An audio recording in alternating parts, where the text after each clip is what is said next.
Ah, rebanho de puta! Hoje o vídeo será dedicado a 3 pessoas.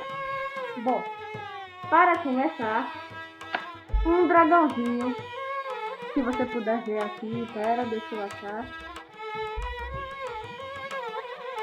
Que o nome dele é Pinto Duro no Seu Cu. Bom, ele pegou AIDS porque fez sexo com uma dragoa fêmea sem utilizar camisinha. Bom, a terceira pessoa será um pneu chamado Roger, que pegou um câncer recentemente, mas ele passa bem no hospital.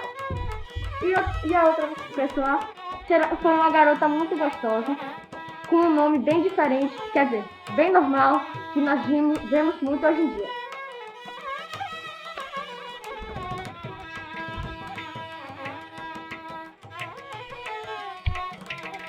Pera aí que deu merda, pera aí.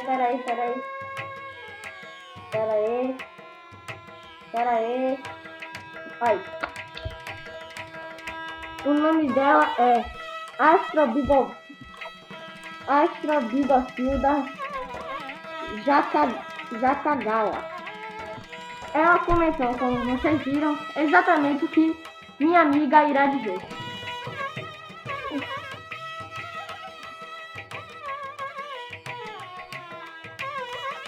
Poxa, que legal, porque no próximo vídeo vocês não dançam break de verdade. Bom, então, eu e meu amigo, que somos donos do canal de Estivaldo, pensamos e resolvemos o que iremos fazer.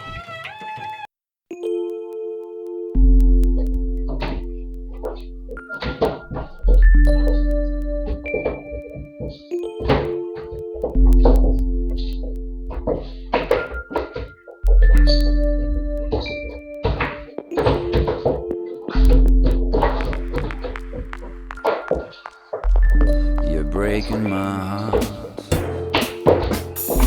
you're tearing me apart. You're all I need.